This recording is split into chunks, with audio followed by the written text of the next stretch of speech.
வணக்கம் நண்பர்களே, இன்றைக்கி நம்ம சேனலில் என்ன பார்க்க போகிறோம்னா தேங்காய் சாதம் நம்ம எப்படி பண்ண போகிறதான் பார்க்க போகிறோம். செய்ய தேவையான பொருட்கள் நம்ம இப்போ என்னெல்லாம் பார்க்கலாம். ஃபஸ்ட்டு நம்ம தேங்காய் திருவல் ஒரு கப் அளவுக்கு எடுத்துருக்கோம்.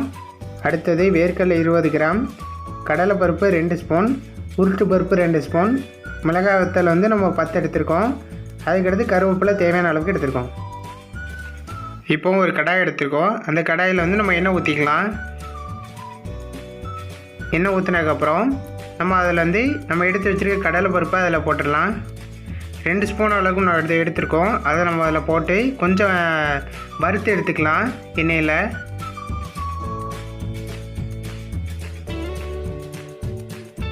கொஞ்சம் ஓரளவு வறுத்தாலே போதும். இப்போ அதில் உருட்டு பருப்பு நம்ம ஒரு 2 ஸ்பூன் அளவுக்கு எடுத்துடணும். அதையும் அதில் சேர்த்துடலாம். சேர்த்துட்டு கடுகு கொஞ்சம் ஒரு ஸ்பூன் அளவுக்கு நம்ம எடுத்துருக்கோம். அதையும் சேர்த்து கரண்டியால் நல்லா வறுத்து எடுத்துக்கலாம். இப்போ மிளகாய் வத்தலை இதில் சேர்த்துடலாம். சேர்த்து நல்லா கரண்டியால் வறுத்து எடுத்துக்கோங்க.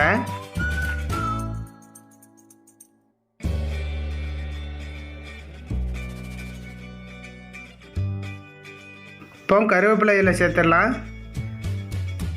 சேர்த்ததுக்கப்புறம் கரண்டியால் நல்லா வறுத்து எடுத்துக்கோங்க.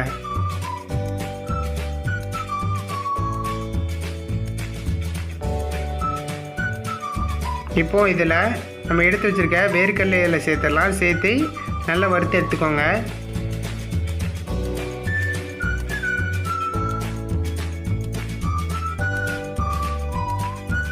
இப்போ எல்லாம் சேர்த்தாச்சு. கொஞ்சம் நல்லா வறுத்து எடுத்துக்கலாம். இப்போது தேங்காய் திருவல் நம்ம இதில் சேர்த்துடலாம். நம்ம தேங்காய் திருவல் 1 கப் அளவுக்கு நம்ம எடுத்துடணும். அதை இதில் சேர்த்துடலாம். ஃபுல்லாக சேர்த்து நல்ல கரண்டியால் நல்லா வறுத்துடுங்க.